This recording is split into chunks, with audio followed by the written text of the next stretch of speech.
boy. Hey, everyone. Okay, let me hope people can hear me. There's anyone here. I just wanted to do this. What about? I think it occurred to me maybe about a couple of hours ago that today is the 9-month anniversary of my having bilateral carpal tunnel surgery. So I'm like, you know what? Let me come on here and just go live. This is the quickest way for me to get this done on the 29th of August, 2019, that I can get it on the actual 9-month anniversary. So I just want to thank everyone who came to the last live that I had yesterday. Something with my internet or whatever. So I'm hoping that doesn't happen again. So I'm just going to get right to it. So hopefully I'll have some people come in here. If not, that's okay. You can catch the replay or whatever. But I did want to share some of my experiences with bilateral carpal tunnel surgery, which is what I had. Okay. So for those who don't know, I'm only speaking for those who don't know. Bilateral, let me see if I can put the camera. I don't know if you can really tell. But anyway, bilateral carpal tunnel surgery. That just means I had surgery on both of my hands at the same time. So I had the surgery last November 2018. I was kicking and screaming. I tried everything to try to find other ways to fix my issue with my hands. I had I had a lot of nerve pain in my hands, and well, long story short, so diabetes run in my family. So I just thought I would go to the doctor and tell him, hey, I'm having all this, pain in my hands, and I would have them to do the test for the diabetes. And each time the test would come back, like, no, it's like, no, you don't have diabetes, whatever. So, hey, is that Nay Love? Hey there. Hey, Nay Love. Nice to see you. I'm glad you was able to come by. But I hope everything going well with you too. But I'll try to I'll make sure. I just really wanted to make this because I feel like this might can help somebody. I know before I had my carpal tunnel surgery, I was actually looking for videos and stuff like that about bilateral carpal tunnel surgery, and I was not able to find any. Now, I did find a couple where they were talking about like carpal tunnel surgery, but they would have one hand done at a time or whatever. But and those were okay too, but I couldn't find too many of those either. And so and then even talking to people, offline, my, family and friends, um, at the time when I was telling people I was getting ready to have the carpal tunnel surgery, um, I'm talking to people and nobody knew anyone that had carpal tunnel surgery that I could talk to ask them about their experience.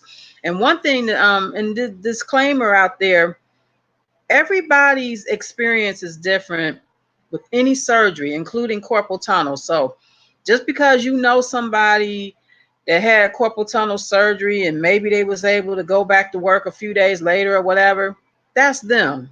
But everybody's body is different and their reaction is different. So let me see in the chat. Nayla, I have carpal tunnels too. Oh, okay, you do. So I don't know if you want to put your business out there. Did you have surgery? Now you can have carpal tunnel, but I don't know. Everyone with carpal tunnel don't have to have the surgery. Sometimes, and I tried just about everything before going the surgical route. Like they had me, I think the first thing was to wear a brace. So I wore a brace on my hands, and that didn't help.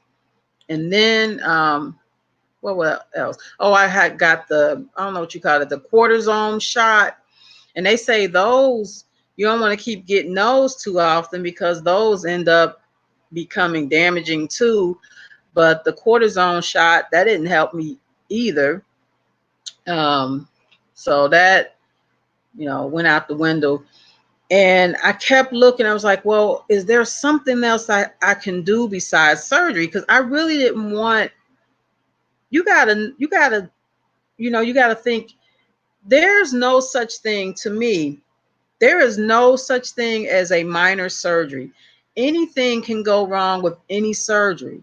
So my thing was, before I have surgery, I'm going to explore all the options that there are before letting a doctor or surgeon cut into my body and remove something or what have you. So this was a really tough decision for me to even have the surgery.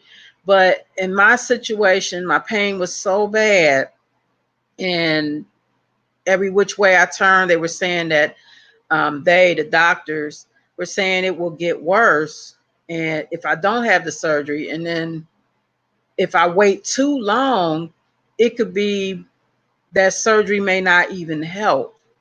And so I really looked further into that. I'm like, is that true? Like, is there a way that you will wait so long to have surgery that by the time you decide to have surgery that it won't even work? So I'm like, but I couldn't find anything to refute it. And then at the time, when you're in pain, and I'm only talking to people who will understand, when you're in a lot of pain, it really takes over your brain and everything. And I just really wanted the pain to stop.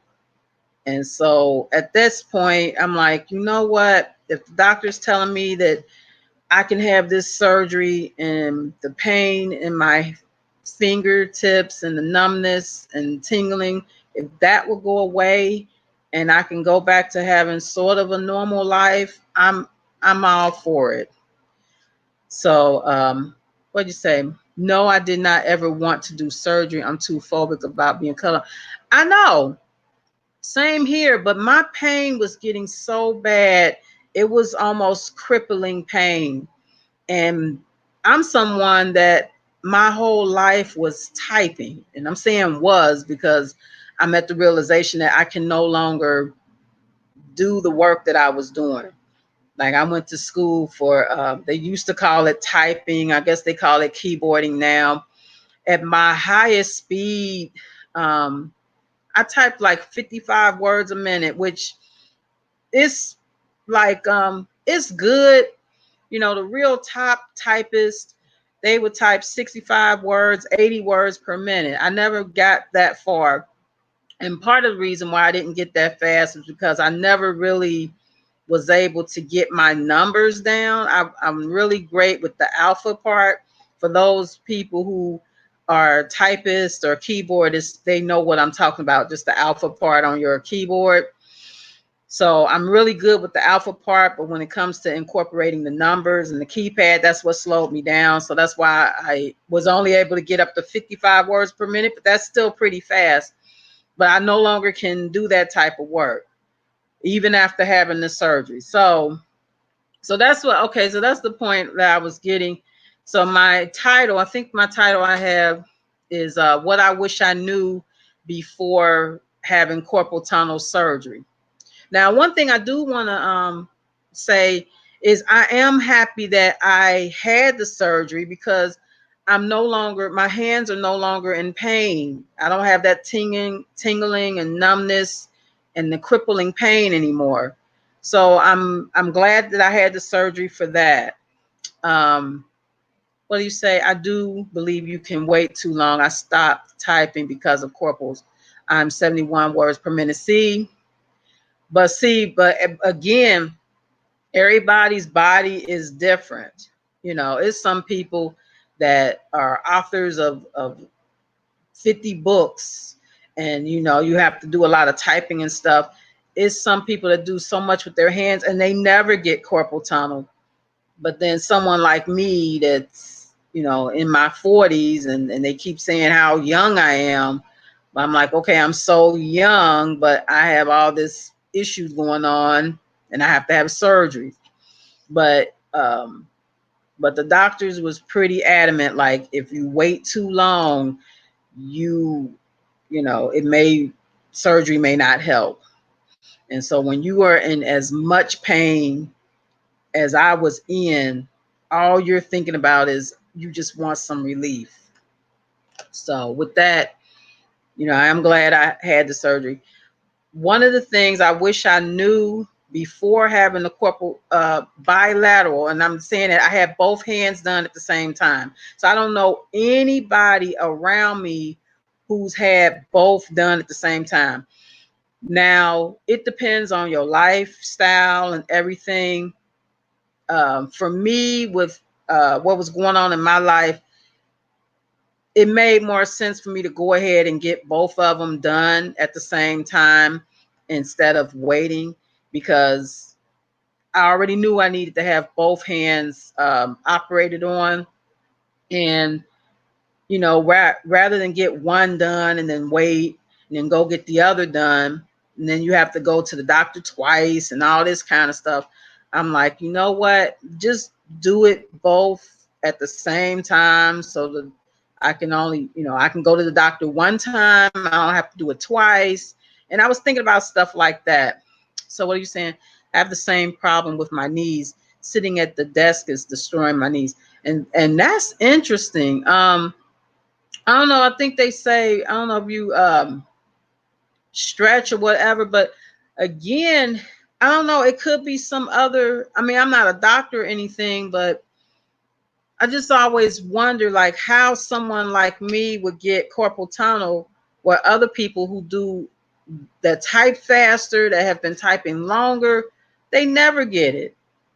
And you know, and the same thing that you're saying about your knees, it's like some other people could be doing the same type of work and they never have issues with their knees. So that's just, um, you know, I'm hoping that you can just find out what's wrong through the doctors or what have you, and you know, kind of get that taken care of, because you know it's not going to get any better.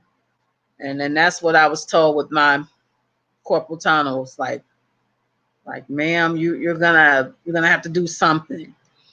But okay, so that's how. Okay, so one of the things I wish I knew before having the surgery was the um, the things I needed to do before getting the surgery. What are you saying, Nayla? I'm scared of continuing to get steroid shots in my knees.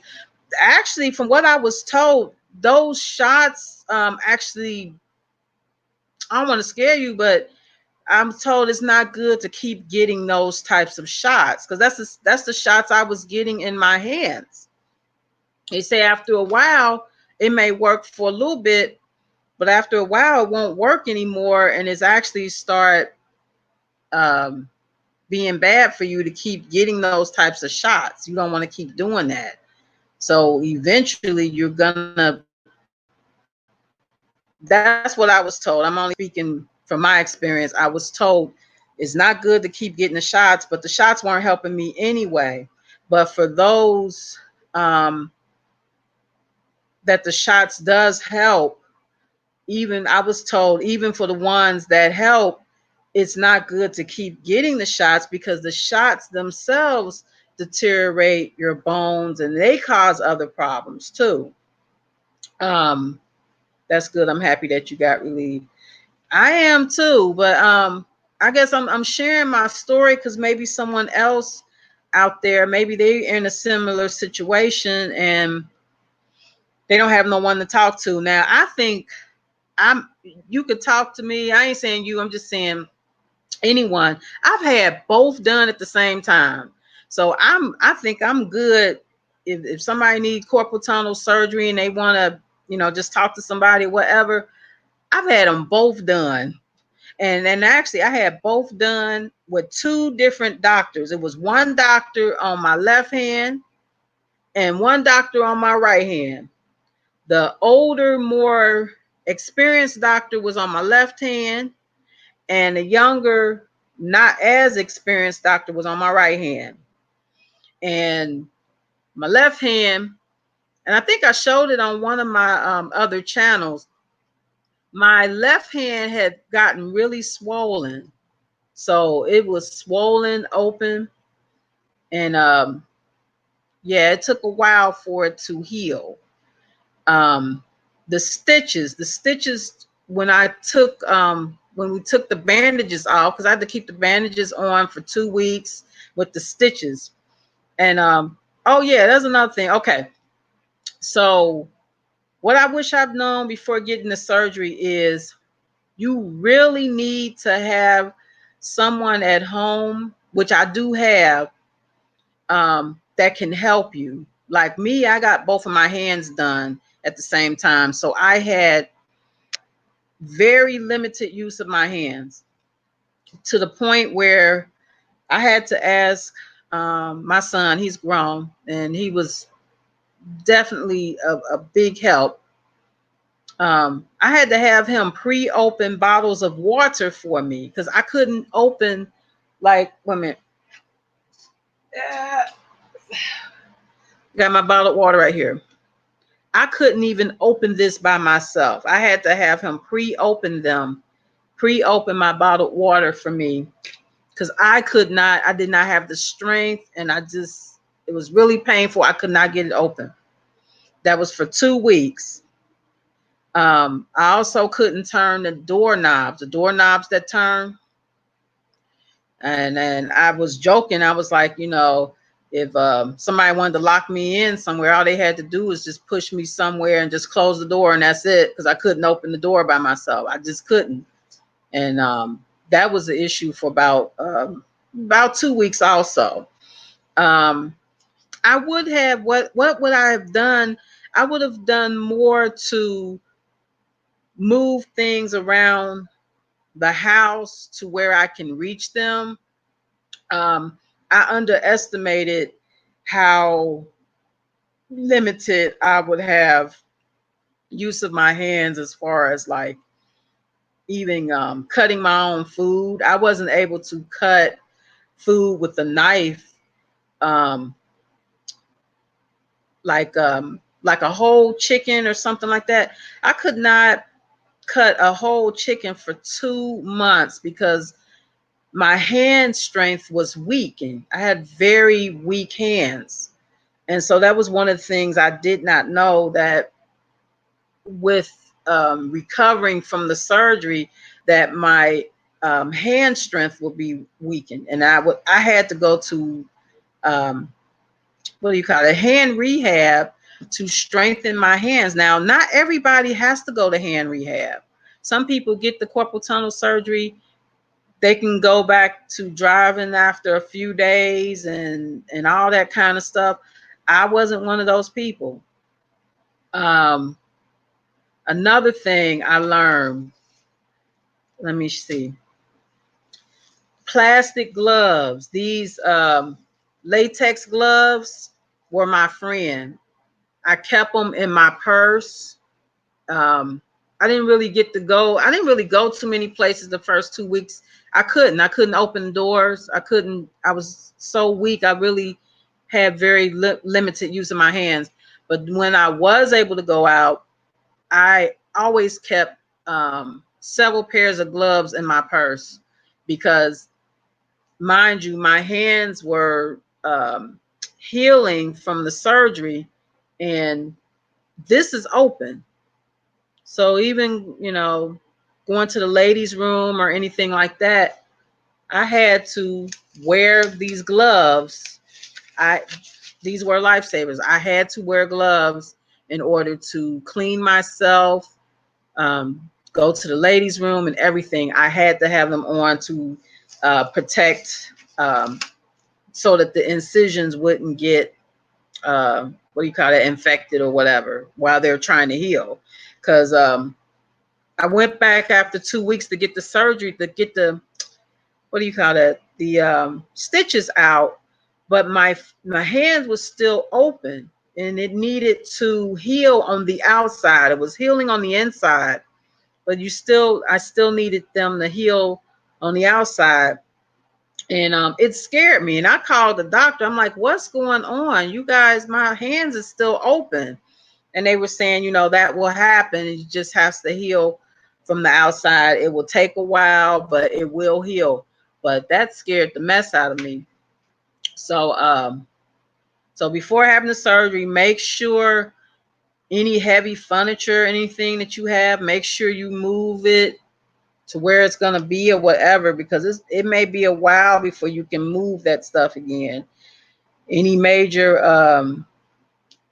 spring cleaning or anything you want to do that before you get the surgery, because it may be a couple months before you can pick back up where you left off, which it was like that for me. I really didn't regain more. I'll say my hands are still weak, but it's a lot better. But I really didn't get to the point where I'm able to really function until 3 months after I had my surgery. So that, it's a little longer for some people, but that was my situation. Maybe it's just my overall health or whatever for why it took me so long to really recover, and all that. Another thing I wish I knew before having the surgery is, okay, so I think I talked about the hand strength, that it's weakened hand strength. Um, Make sure you do all your moving and all that kind of stuff, moving around furniture. Get that out the way, because you may not be able to get back to it for another couple of months. What else? I know I'm forgetting something else. That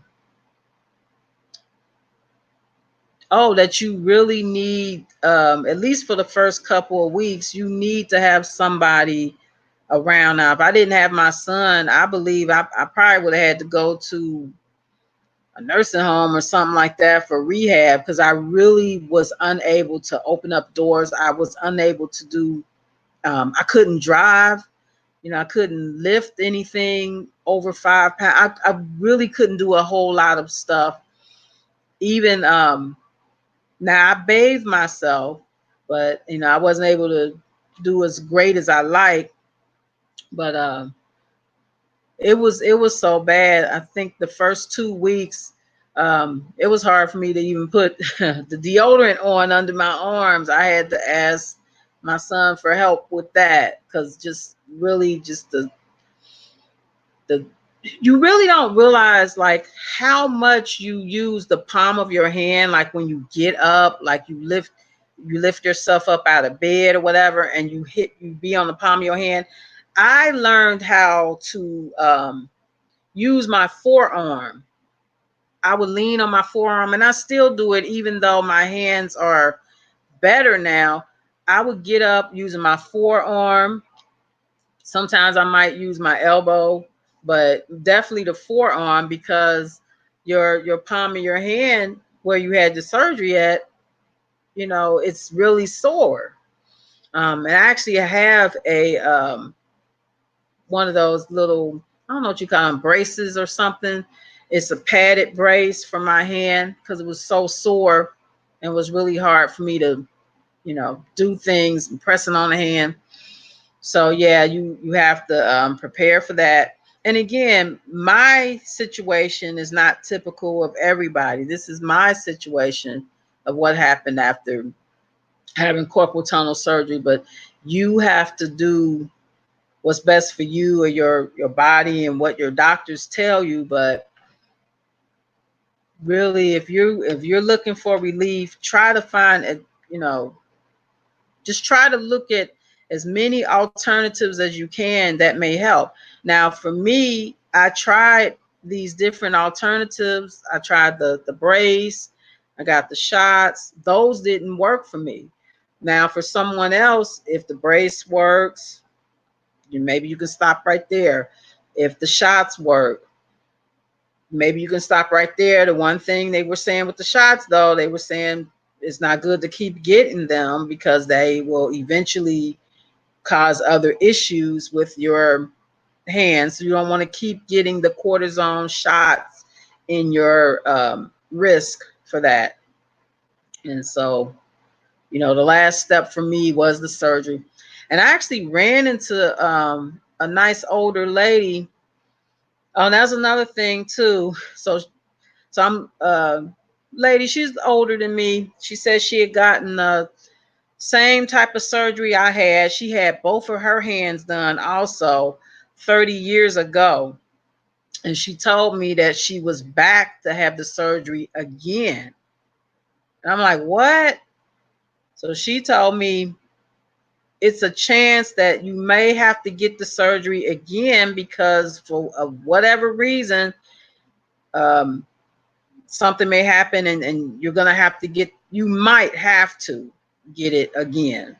But she said the first time she got it, they did a wonderful job. She wasn't in pain anymore. Fast forward 30 years later, she said she had to get the surgery again.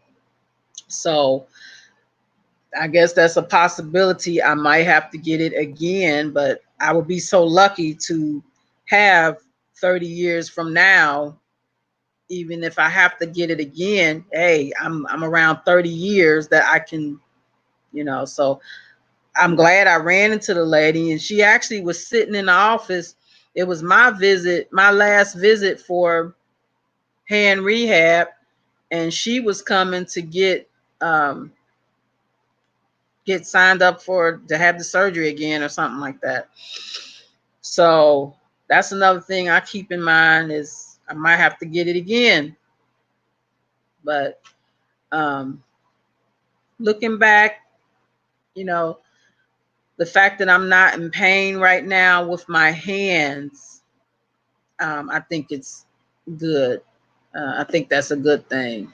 I know I'm forgetting something else. So make sure you have just to sum it up, and I appreciate you, Nay Love, and anyone else that may come by and watch the replay. The carpal tunnel surgery. Um, if you're in a situation where you're being told that might be something you might need to look into, just look into the other alternatives. I know surgery is really, it's a major thing. Anything can go wrong with a surgery. And that's one thing too. When I got the surgery, I like they'll put you out. Like I forgot what you call the anesthesia or whatever that they give you to put you out, like you're asleep. Well, I was supposed to fast for like 12 hours or something like that before having the surgery. I was so nervous. I woke up early that morning and I ate a piece of salami. And when I went in, I told them I had a piece of salami. And because of that, they was telling me, they was like, well, you're going to have to have, I hope I'm saying it right, local anesthesia. In other words, I have to have the type of anesthesia where I'm awoke instead of being knocked out, because I wanted to be knocked out. But they said because I had the salami and I couldn't be knocked out, because they said that if you have something on your stomach and they give you something to put you to sleep, you could like regurgitate or something, and that could kill you or whatever. So I had to stay awoke. And I'm actually glad that I was awoke. Now, I didn't feel the pain, but I was awoke. I was able, they were joking and all that. I'm hearing them talking in the background. And that was the way for me to know that my hands was being operated on by two different doctors. I wouldn't have known that if I was out, because I've been just put to sleep. I wouldn't have known what was going on. but I was up the entire time, awoke. Um, the senior doctor that had been doing the surgeries for over 30 years, he did the left hand first, and then when the younger one, he did my right one. And I did hear him tell him, like, oh, don't go too far or something. So I'm hearing him instructing him, and I'm like, I'm just there. I had my eyes open, but I'm just like, okay, I'm gonna close my eyes and pretend like I'm not hearing this. But I mean, it worked out. But he was actually like instructing him, like, don't go too far down. And actually, on my right hand, the stitches are a little further down, but that could be just the way it had to be because of my, I don't know, my hands or whatever. But I don't know, that was an interesting experience. And after that, since I was awoke, I didn't have to sit around and wait for an hour, because if they put you out at the end of the surgery, they want you to wait around for like 45 minutes to make sure that you're okay and all that. Well, since I had I guess you call that the local anesthesia or whatever, and I wasn't put to sleep, I was able to leave right after right after I got the surgery. Oh, that was another thing. A pillow. Um, I had a pillow. That pillow was a lifesaver because my hands were so sore. I had to bring a small pillow with me to rest my hands on, so that my hands wouldn't be as sore when I'm riding in the car. No, that's another thing too. Have extra pillows on your bed, because I had to sleep with my hands like kind of elevated, both of them, just because of, I guess, the blood or whatever. I couldn't just lay like flat. So I was in the bed with like 6 pillows, two in the back, two on each side of my hands, so I could keep them elevated. And I forgot exactly why they was telling me to keep my hands elevated when I go to sleep. But that was one thing I didn't know, because I had to go and bug my son to look for the other 2 pillows, because I didn't know where they were. And so I just had a bunch of pillows in the bed or whatever. But anyway, so yeah, the pillow is your friend when you go have the surgery, so you can rest your hands on the pillow, because it could be, quite painful as the anesthesia is wearing off and all that. But overall, I'm happy I had it. Doing this is a major thing. I had a hard time doing that, opening up the bottles. Like I said, I couldn't even open this up by myself for 2 weeks. Couldn't turn the doorknob. Couldn't do that for a couple of weeks. So just make sure you have all of your what do you call that?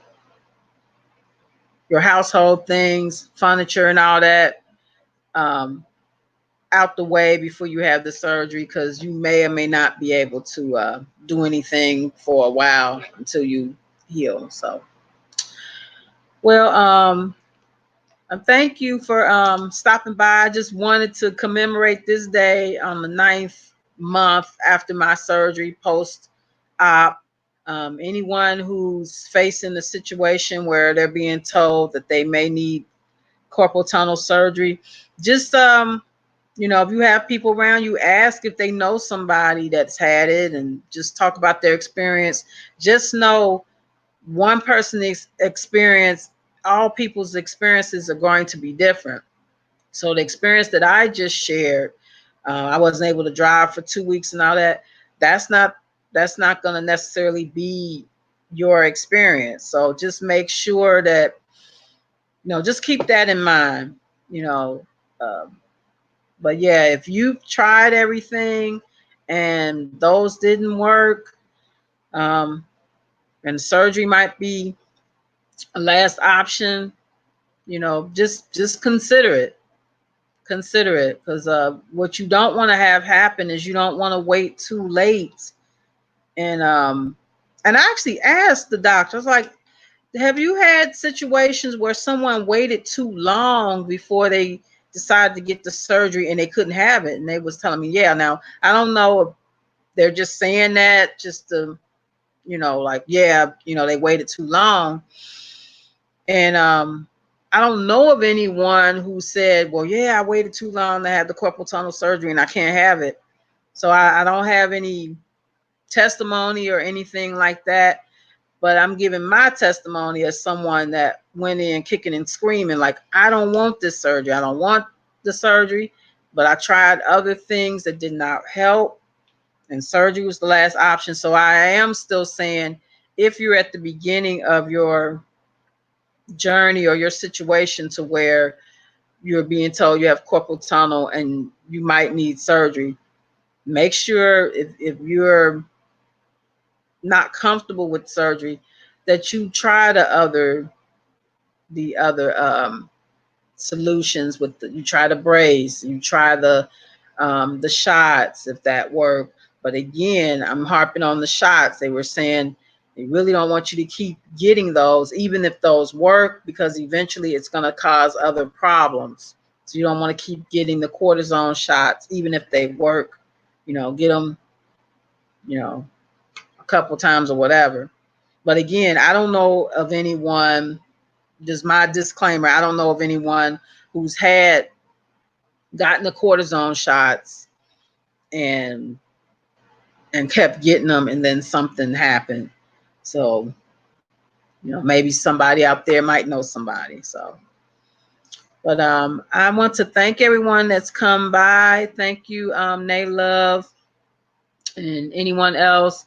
If anybody had any questions or whatever, but I don't want to make it too long, but just wanted to commemorate the 9th month of my bilateral carpal tunnel surgery. I had both surgery on both hands at the same time.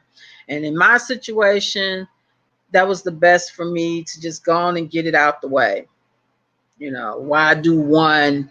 And I thought about that too. I'm like, oh, even with one, you still are limited. You have one hand, and it's still difficult to do a bunch of the things you need to do. So my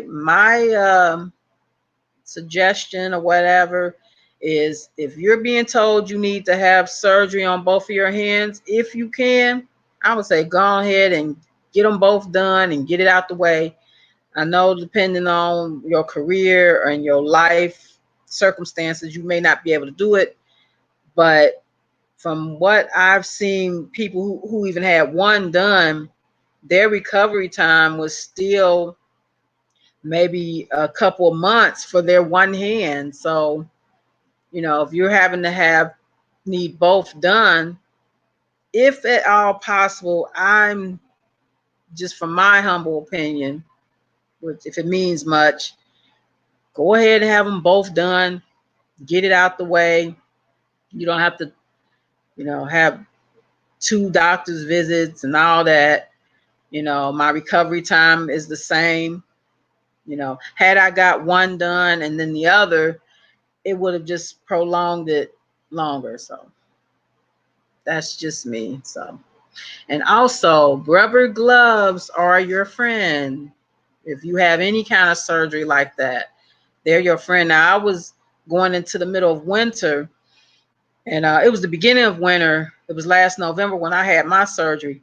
My biggest fear was falling down. I didn't want to fall. So, oh yeah, that was another thing. I'm leaving out some stuff. Ladies, and I'm only speaking with the ladies, with your how can I say this, your brassieres, you're gonna have difficulty putting them on if you have, me, I'll just say I was able to have the girls be free. And then even when I started, I'll say a sports bras were my friends. Just put them on. The regular bra, couldn't really wear those because of the snaps on them. the loops, and I had trouble because of my hands. But I was lucky that I had a nurse that actually, she had the carpal tunnel surgery done years ago, and she was telling me it's good to have sports bras because it's really difficult to put your regular bras on when you have the surgery. And the sports bra, you just, put it on. So that thing. Oh, your shoes. Slip-on shoes are your friend. They were my friend. Even though the slip-on shoes aren't as pretty or whatever, I couldn't do the laces. I could not tie up the laces. Slip-on shoes are your friend when you have a carpal tunnel surgery. That's another thing. Dang, I got 40 minutes into this to even think about that part. Yeah, so sports bras, slip-on shoes, latex gloves or vinyl gloves if you're allergic to latex. And just make sure you get all of your heavy lifting and all that. Have that done. Anything that needs to be moved out the way, have it done. And you really do need somebody to help you. Even if you get one done, you need somebody. And if you don't have anybody, maybe you can see if you can go to the nursing home. They do allow people to go to nursing homes for rehab for a couple of weeks. You might have to do that if you don't have anybody. I was just blessed that I had my son and he was able to help. But yeah, so those are some of the other things too. So yeah, slip-on shoes, sports bras, rubber gloves, are your friends. So when you have carpal tunnel surgery, whether it's bilateral, both hands like I had, or even just one hand, uh, so thank you. This is Sister Crystal with Other Side of 40. And thank you all for being here. And if anybody watched the replay or whatever, and if you have any questions at the bottom, feel free to ask me any questions. This video was no way to discourage anyone from having the surgery. I was just sharing my experience. Looking back, yeah, I'm glad I had it. The first 2 months, I wasn't so sure because I still wasn't able to do a lot of things that the recovery wasn't happening as fast as I wanted it. And that was another thing. I actually regressed because I was trying to hurry up to get where I was, that I actually regressed as far as with my hand rehab. And because I was pushing myself too hard. They were saying it's a marathon. It's not a sprint. It's going to take a while for me to get where I was, and I will never. I've just come to the realization I'll never be able to do the type of data entry and all that kind of stuff that I was doing before. I won't be able to do that type of work. But it's actually, there's a saying, when one door closes, another one opens. And so I'm here, that the other doors that are opening, I just have to find that door and go through it. So I'm talking about something else anyway. So thanks again for stopping by, and yeah, I'll see you guys next time and have another update or whatever if you need it. But I don't know if anybody can see, so uh, I don't know if can you see that? Let me pull back. Right in the middle part right here, that's my left hand. That was the one that was really swollen. And then this is the right hand. I don't know if you can see that. And actually 2 different doctors did my surgery at the same time. So, all righty then. Take care, everyone. Thank you so much. Thanks, Nay Love, for stopping by. I appreciate you. I appreciate everyone, or anyone who will watch the replay. Thanks again. All right.